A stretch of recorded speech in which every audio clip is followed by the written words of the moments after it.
안녕하세요. 이번 시간에는 연결재무제표 들어가겠습니다. 그리고 연결재무제표 중에 기초 개념, 우리 기준서 개념 중심으로 할 거고요. 이거 마무리되면 이제 실제로 연결 조정 분기를 어떻게 하는지 실제 계산 문제 위주로 많이 하겠습니다.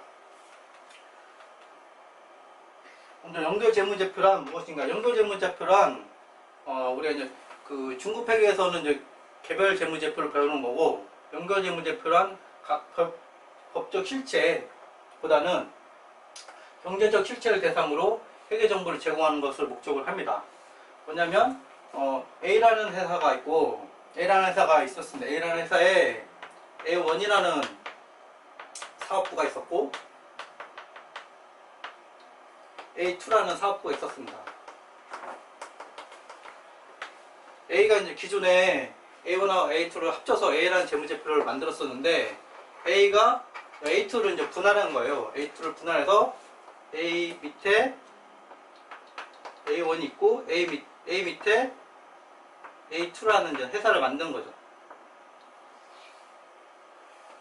기존에는 재무제표를 발행하는 데가 A라는 회사 하나였었는데, 지금은 A하고 A2가 있는 거죠. 뭔가 A와 A2가 있고,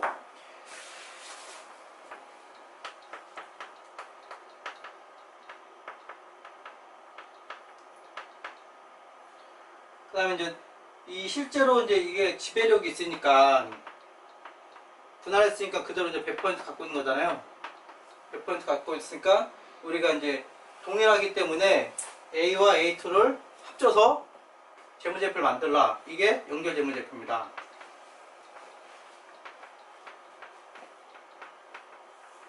그래서 시장에서는 A1 재무제표, A2 재무제표, 그 다음에 A1과 A2가 합친 재무제표 3개가 있는 겁니다.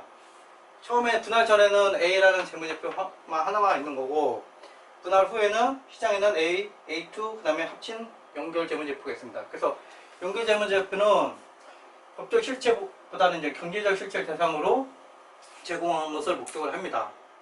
그리고 이 분할 전과 분할 후에 재무제표가 똑같아야 되잖아요. 그렇기 때문에 우리가 이제 분할 전에도 요 사업부끼리 내부 거래를 합니다. 내부 거래를 하는데, 이 본지점 회계라고 해서 A가 재무제표를 낼 때는 그 사업부 간의 내부 거래를 다 제거를 합니다. 이거는 사업부 간 내부 거래고,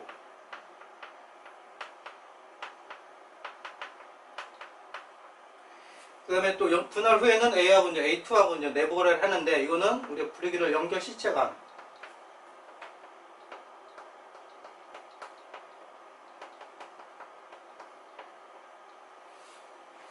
연결 실체간 내부 거래를 제거를 하게 됩니다. 그래서 우리가 이제 법적 실체간 내부 거래를 제거하고, 기존에는 분할 전에는 사업부 간 법적 실체 내에 사업부 간 내부 거래를 제거하고, 분할 후에는 연결 실체간 내부 거래를 제거하게 됩니다. 그래서 실질적으로 A의 재무제표하고 A와 A2의 합친 연결 재무제표가 동일하게 됩니다. 연결 재무제표입니다. 그래서 우리가 이제 회사의 구조에 관계없이 재무 정보를 이제 투자자한테 주기 위해서 연결 재무제표라는 걸 도입을 한 겁니다. 기본 용어로 여러분들이 많이 듣는 지배회사. 지배회사는 최종 모회사, 모기업이라고 그러고, 모기업. 실제 이제 지배하는 회사입니다. 하나 이상의 다른 실체에 대해서 영업비 재무 전체를 결정할 수 있는 능력, 하나 이상의 다른 실체를 지배하는 회사입니다. 이 같은 경우는 A가 지배회사고, 종속회사는 지배를 받는 회사입니다. 그래서 보통 여기는 예전에 이제 자회사라는 표현을 씁니다.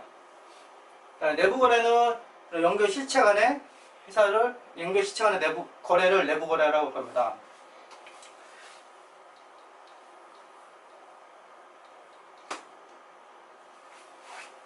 A하고 A1과 A2가 있으면, 회사가 있으면 이 간의 거래가 내부 거래고,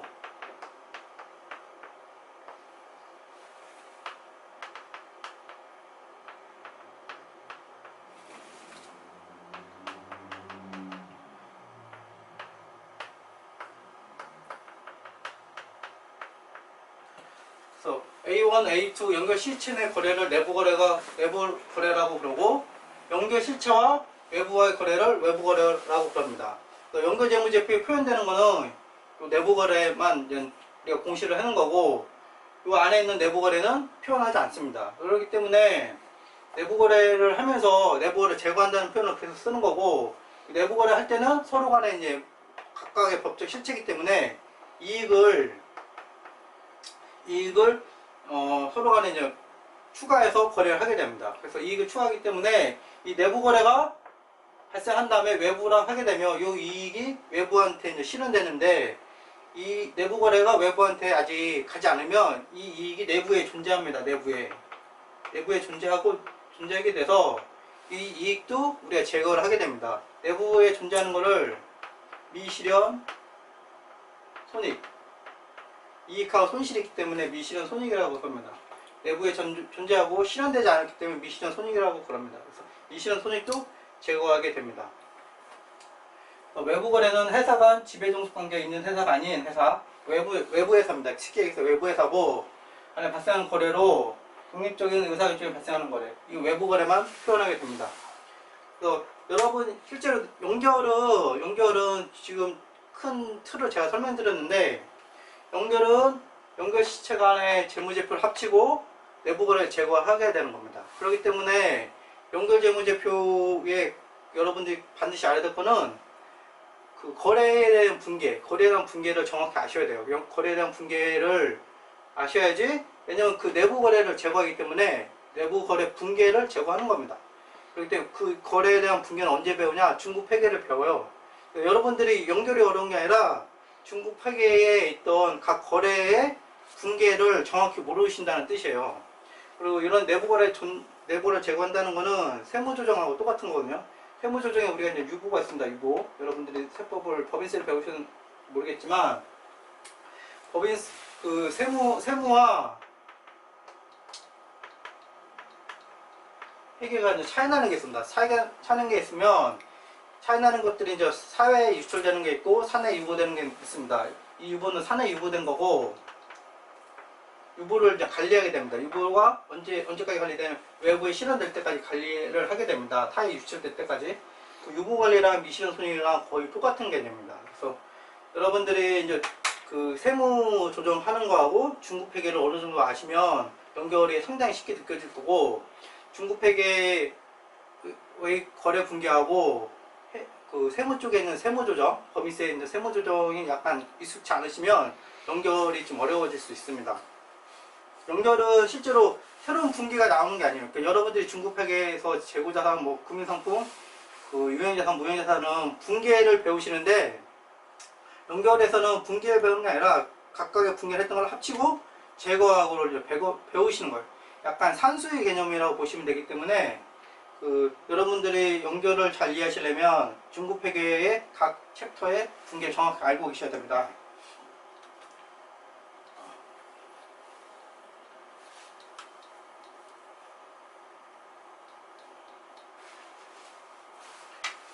연결회계 이론은 크게 세 가지가 있습니다. 연결 실체 이론, 지배기업 이론, 비례 연결 이론. 크게 세 가지가 있고, 그러니까 A가 이제 지배회사고,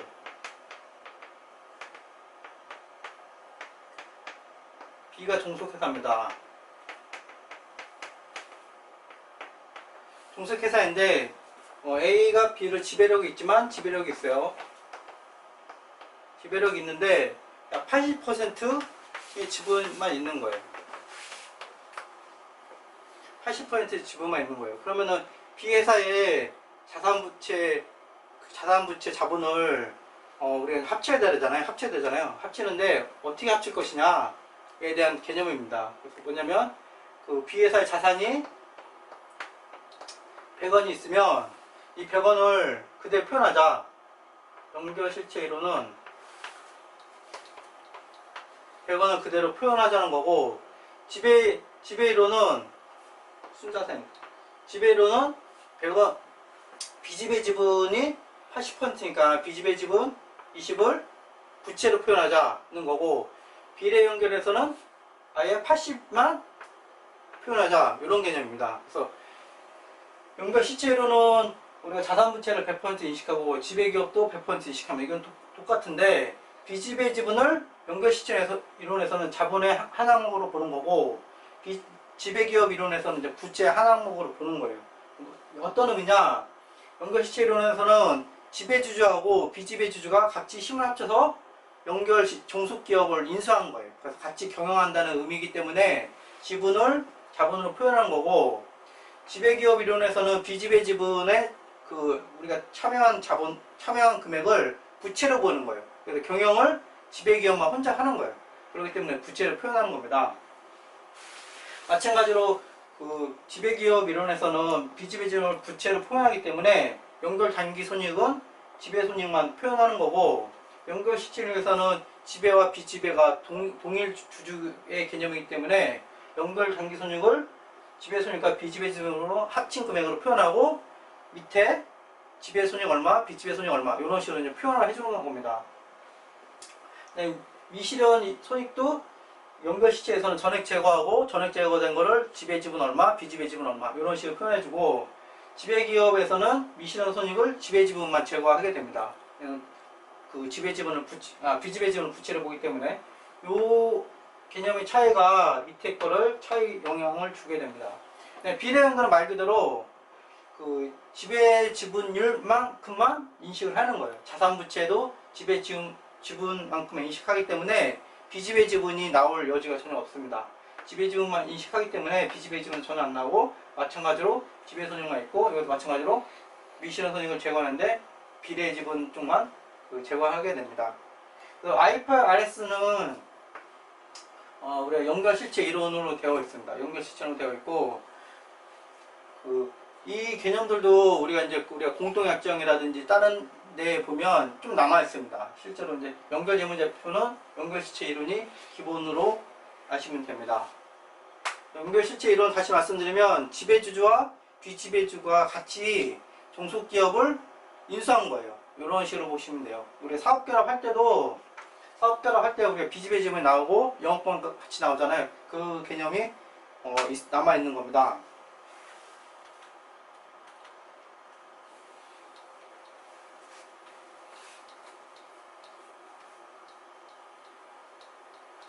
그리고 실제로 우리가 이제 사업결합 기준서는 우리 양이 많은데, 연결 기준서 보시면 몇 장 안 나옵니다. 문단도 몇 장 안 나오고, 왜냐면 연결은 앞서 제가 말씀드린 것처럼 합치고 제거한다. 이게 끝입니다. 그래서 실제 기준서 내용은 되게 간단합니다. 근데 왜 고급회계들 책 보면 연결 관련된 책이 많냐면, 우리가 거래 단위로 디테일하게 이제 조정 분계를 여러분들 설명해 주려고 그런 거예요. 실제로 그렇게까지 설명할 필요 없는데, 왜냐면 실제 내부 거래는 무수히 많이 있습니다. 무수히 많이 있고, 고급회계가 있는 재고자산, 유형자산, 차익금 이런 정도만 있는 게 아니라, 실제로 개별재무제표에 있는 계정들 간의 모든 계정들이 다 내부 거래로 발생할 수 있습니다. 그래서 실제 무수히 많은 거래가 내부 거래에 있고, 그걸 다 고급회계 책에 담을 수는 없고, 마찬가지로 기준서에도 모든 거래 내용 디테일에 하나하나씩 이제 개념을 적을 수가 없습니다. 그래서 큰 개념 위주로 이제 적었기 때문에 기업회계 기준서를 보시면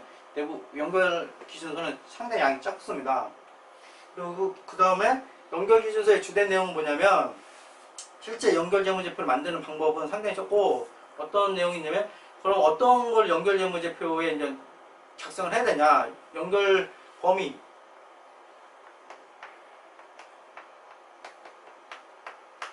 아까 이제 지배한다고 했잖아요. 지배. 그럼 지배가 뭐냐?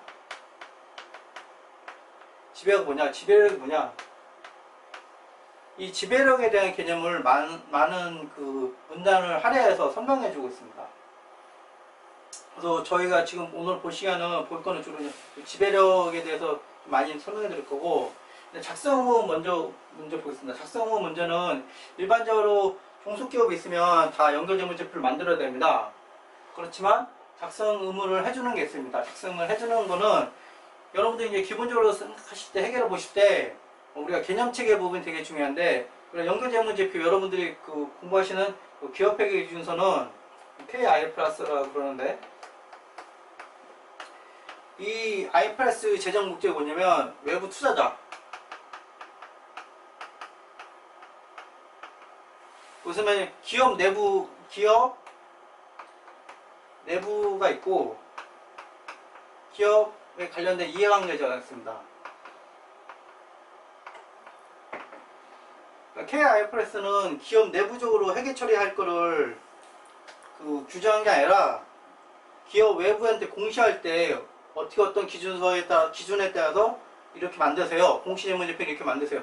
그 내용을 이제 규정한 겁니다.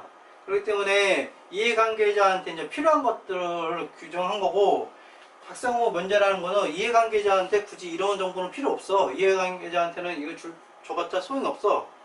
불필요한 정보야. 이런 개념입니다. 다른 목적으로도, 다른 방법으로도 정보를 획득할 수 있어. 이런 개념이 먼저 있어야 돼요. 그런 개념이 있는 상태에서 면제를 해주는 거예요. 재무제표가 필요하지 않다는 게 아니라 이해관계자한테 굳이 이 정보가 갈 필요가 있을까? 뭐 이런 개념입니다. 그래서 보시면 지배기업이 모두 소유한 거예요. 지배기업 모두 소유했기 때문에 그 종속기업에 대한 이해관계가 상당히 적은 거잖아요. 첫 번째로 모두 소유하고, 그 다음에 연결재무제표를 작성하지 않는다는 사실을 다 알려주는 거예요. 이미 알고 반대하지 않는 경우, 이미 다 서로 알고 있는 거죠. 연결재무제표를 안 만들어도 되는 거고, 첫 번째 그거고, 두 번째는 우리가 이제 이 재무제표를 주로 누가 이용합니까? 주식시장에 산자이면 투자자들이 많이 이용하고, 그 다음에 채무, 우리 이제 사채라는 데 반영하면 그 관련된 사람들 차익기간 중에서 이용 많이 합니다. 그래서 이런 것들이 거래되면 재무제표 당연히 필요한데, 이런 것들이 공개된, 이런 것들이 이제 없다, 발행된 게 없다 그러면 굳이 필요 없겠죠. 리스크가 이용하는 사람들이 적으니까. 그런 목적입니다.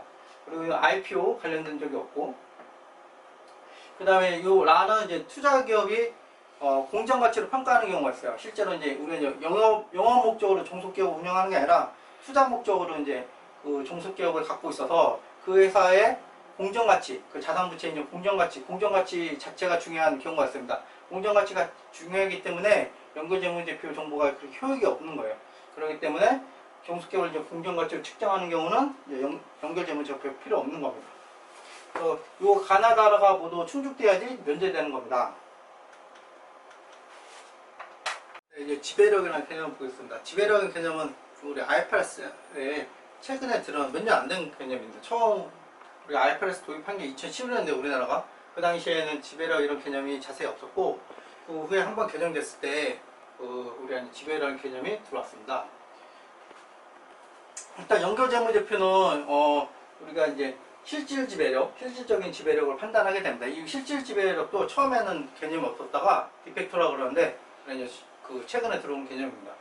실질 지배력이 하기 때문에 우리가 지배력 판단하고, 기본적으로 그 연결재무제표의 시각이 뭐냐면 웬만하면 다 연결하라. 이게 이제 기본 개념입니다. 그래서 웬만하면 실질 지배력이 있다. 이런 개념으로 보시면 돼요. 왜냐면 이게 연결재무제표를 그 회사에서는 많이 분할해서 서로 간에 이제 거래가 연결시체가 아닌 것처럼 이제 많이 모양새를 많이 만들어냅니다. 왜냐면 내부 거래 같은 이런 규정을 많이 받기 때문에 그 지배 구조를 우리가 이제 조정해서 마치 연결이 안 되게끔 많이 하는데, 문제가 많이 계속 생겼어요. 실제로 분식 같은 문제, 파산 문제, 여러 가지 문제가 있어가지고 우리 이제 그 기준서를 보면 웬만하면 연결하는 쪽으로 계속 우리가 들어오고 있습니다. 예전에는 규모에 따라서도 연결을 제외를 했었는데 그런 규모에 대한 언급이 전혀 없습니다. 그래서 중요하면 중요하지 않다는 건 이제 기업이 증명하고 빼야지 웬만하면 다 연결하는 게 중요한 겁니다. 투자자는 보시면 그 지배력 보시면, 지배력이 뭐냐면 끝까지 이제 지배하는 힘이 있어야 되는 거예요. 힘 자체가 있어요. 행사하고는 관계 없습니다. 행사하고는 관계 없고 언제든지 행사할 수 있다는 의미입니다. 힘이 있어야 되는 거고, 그 다음에 종속기업에 대한 손익이 노출이 되어야 되는 거예요. 다 손익이 내가 가져가는 거잖아요. 지배기업이 웬만하면 노출 정도가 대한 권리가 있어야 되고, 그 다음에 이익 금액에 영향을 미치기 위해 투자자에 대한 자신의 힘을 사용하는 능력이 있다. 그러니까 힘이 있고, 첫 번째 힘이 있고 노출되고 변동에 대한 권리가 있고, 요 간에 연관이 있는 거예요. 그래서 이 세 가지가 있으면 지배력이 있다고 봅니다. 가장 중요한 건 힘입니다. 힘. 그래서 힘에 대한 영향이 많이 나옵니다.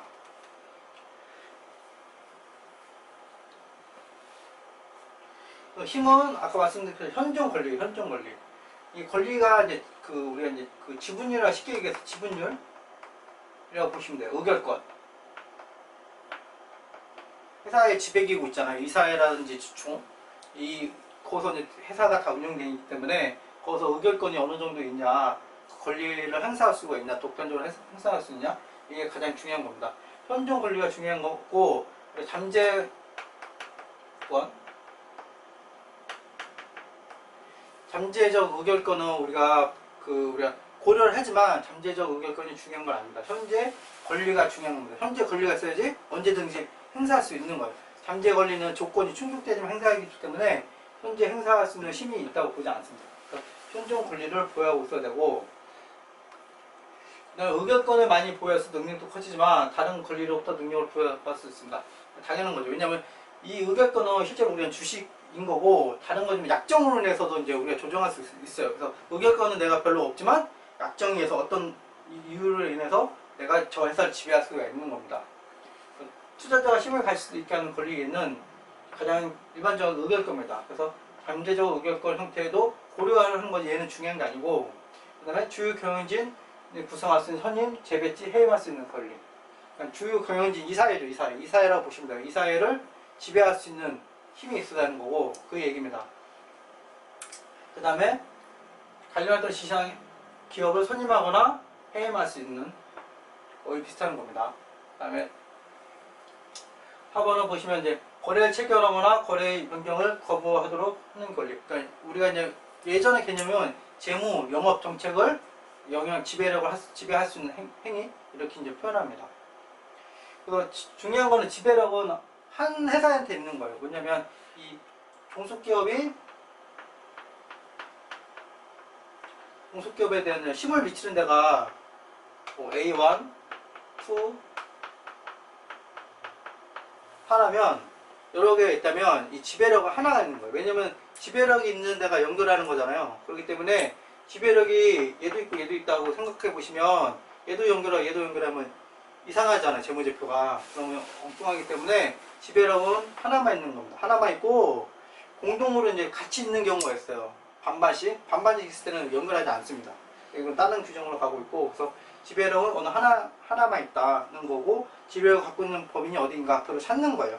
그래서 지분율이 애매하게 39%, 예를 들면 39% 이렇게 있으면 찾는 거예요. 찾아서 둘 다 지배력이 없더라고 해서 할 수 있고, 둘 다 똑같이 있다고 할 수도 있고, 얘가 있더라 이렇게 할 수가 있는.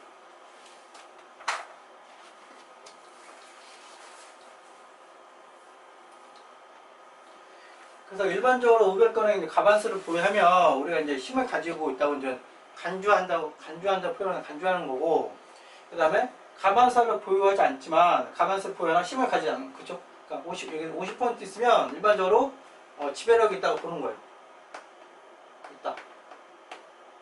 있다고 보는 거고, 50%를 가지고 있는데 힘을 가지고 있지 않은 경우도 있어요. 이런 경우도, 왜냐면 우리가 정부 규정이라든지 정부 쪽에서도 할 수가 있잖아요. 그 다음에 그 채권 이렇게 하위 같은 것들에 대해서도 할 수가 있습니다. 그래서 이런 거는 특별히 없으면 지배력이 있는 거고, 50% 이상인데 지배력이 없으면 회사가 이러이러해서 우리 연결하지 않고 있다, 이런 걸 얘기를 해줘야 되는 거예요.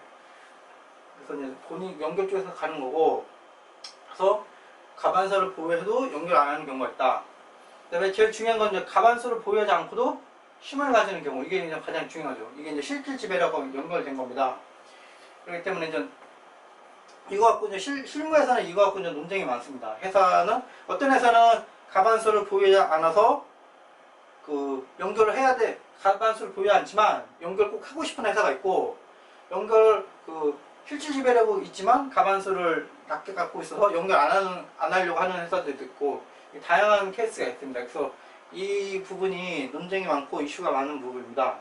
그래서 보통 이런 것들은 이제 약정을 봅니다. 다른 의견과 약정을 보고, 그 다음에 그 약정에서 이제 또 발생하는 권리를 보고, 의결권 있고, 여러 가지 케이스를 보고 합니다. 그래서 이 부분이 실질 지배력 관련된 문제이기 때문에 이 부분이 우리가 이제 실제 여러분들이 이제 감사하거나 필요할 때는 연결 재무제표에서 실제 여러분들이 이제 공부할 때는 연결 조정 공개에 대해서 관심이 많겠지만, 실제 여러분들이 이제 감사 나거나 필드 나가면 연결 범위에 있냐, 연결 범위 포함되냐 안 포함되냐, 이게 제일 중요한 문제가 됩니다. 그 중에서도 이제 이 가반수가 되지 않을 때 이때 가장 중요한 이슈가 됩니다.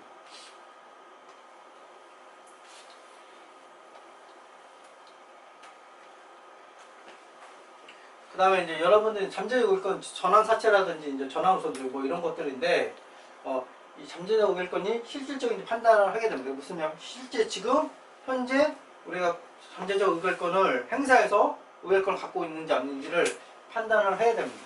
이것도 이제 다른 회사에서 과거 이제 문제가 된 적이 있었죠. 그래서 이런 것도 되게 중요하고 실제로 이런 그 지배구조 관련된 거는 실제로 이제 회계팀 쪽은 잘 모르는, 그러니까 대기업들은 따로 있어요. 따로 이제 지배구조 관련된 부서가 따로 있어서 회계팀 잘 모르는 경우도 많고, 그 다음에 이런 것들은 또 임용계약이라도 여러 가지 있어서 실제로 어려운 부분입니다. 그 다음에 방어권은 상대방이 그 피투자에 대한 힘을 갖게 하지 않으면서 권리 보호자 이익을 보호하는 권리. 그러니까 내 이익을 보호하고 상대방이 지배를 못 갖게 하는 거지, 그런 게 방어권이고 내가 지배할 수 있는 권리가 아닙니다. 그래서 방어권만 보호한다고 해서는 지배하는 게 아닙니다. 변동이익에 대한 노출이나 권리. 이 변동이익은 종속기업입니다. 그래서 변동이익에 노출되는 그에 대한 권리를 갖는지. 대부분은 우리가 지배력이 있기 때문에 변동이익에 노출되는 대부분 권리를 갖고 있습니다. 이거는 큰 이슈는 없습니다. 변동이익이란 고정되지 않으며 피투자의 성과의 결과로 달라질 가능성이 있는 이익으로서 양가 부익 가능성 모두 하나다. 그래서 이제 이거는 뭐라는 거냐, 여러분 이제 배당. 실제로는 배당으로 연결됩니다. 그래서 종속기업의 성과가 나한테 영향을 주는 거는 배당에 대해서 나한테 들어오니까 그 배당에 대해서 영향이 들어오고, 이 배당 정책을 어느 정도 할 수 있느냐, 이게 중요한 겁니다. 신과 이익 관련은 본인인지 대리인지 이가 이제 또 중요한데, 의사결정자가 뭐냐면 A라는 회사가 있고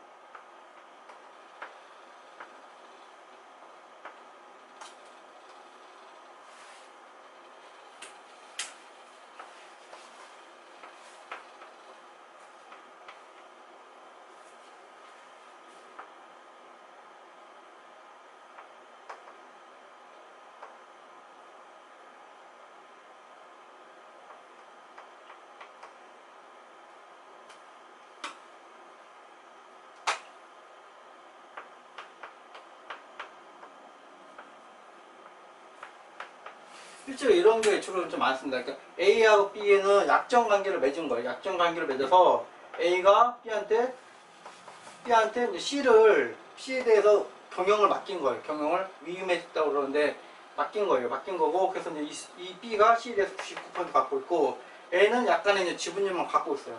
실제로 그래서 지분 구조상으로는 B가 그 C를 지배하는 구조인데 약정이 걸쳐 있어서 위임을 말씀드렸잖아요.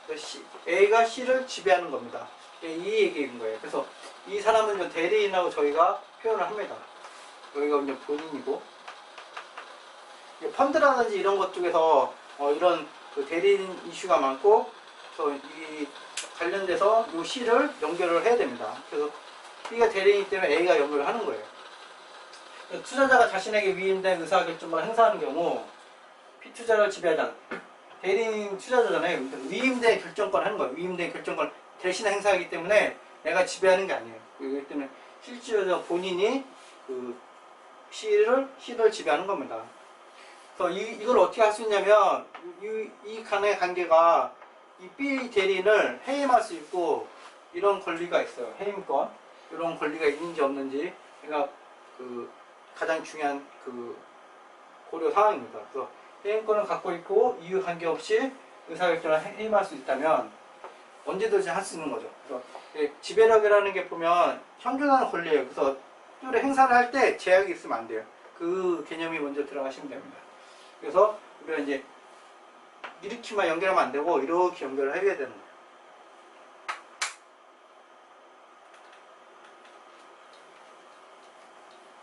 그 다음 이제 회계 처리 규정 들어가겠습니다. 연결 재무집, 이 회계 처리 규정은 기준서에 있는 거를 제가 들고 온 거예요. 그래서 실제 기준서에는 제가 아까 말씀드렸던 몇 줄 그 연결 처리 절차에서 적게 나온다고 그랬잖아요. 얼마 안 나와요. 이게 제가 설명드린 게 전부 답니다. 이 전부 다를 여러분들 고급회계책 보면 몇 장에 걸쳐서 뭐 100페이지도 넘게 서술해 주는 거예요. 연결재무제표는 계속 말씀드린 것처럼 합치는 거예요. 연결재무제표는 지배기업과 종속기업의 자산, 부채, 자본, 수입, 비용, 현금으로 같은 거를 재무제표를 합칩니다.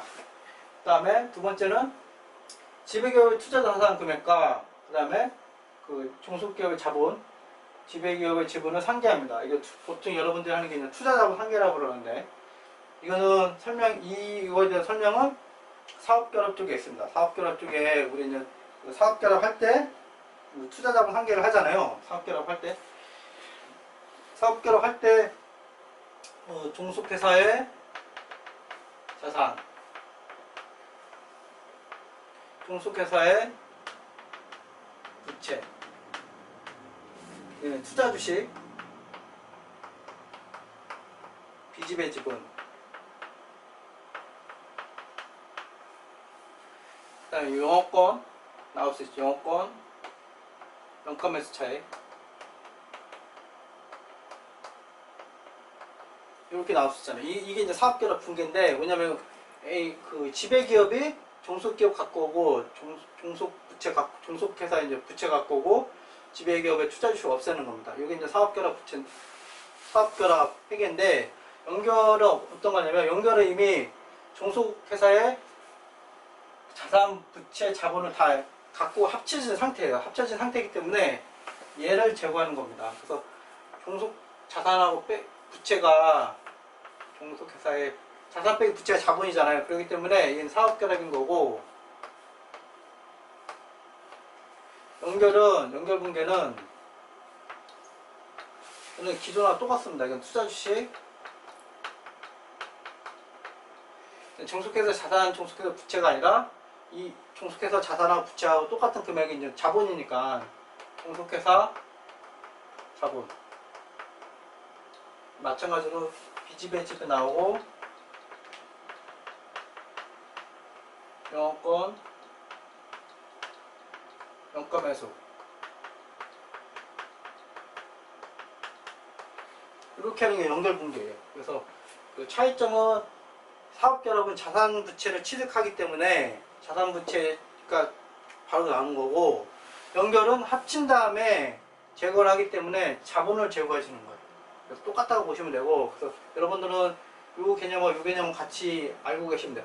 이 개념은 여러 가지 방법이 있는데, 실제로 연결도 이런 식으로 할 수가 있어요. 연결도 이런 식으로 할 수 있는데, 이 방법만 있는 거 아니고 여러 가지 방법이 있습니다. 그래서 실제로 연결도 그 종속기업에 우리가 자산 부채를 갖고 오는 거지, 그 종속회사 자본을 갖고 오는 게 아니야. 여러분들이 이거를 좀 잘 인지를 못 하시는데, 종속회사 우리가 자산 부채를 갖고 오는 거다, 이렇게 인지를 하시면 됩니다.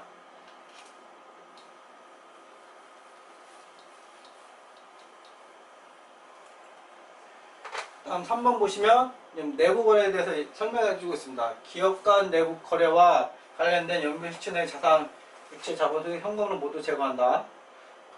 내부 거래를 제거한다는 의미입니다. 그리고 재고자산이나 유형자산과 같이 자산을 인식된 연결시체 내부 거래에 대해서 발생한 손익은 모두 제거한다.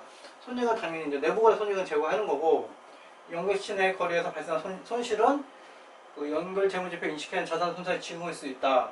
연결시체 내 거래에서 발생한 손익의 제거로 나타난 일시적 차이는 기업인수는 법인세를 따른다. 무슨 말이면, 내부 거래를 다 제거해야 되고, 그리고 내부 거래 가져오는 자산 수입 비용 자체가 세후 단기 순이익 갖고 오는 겁니다.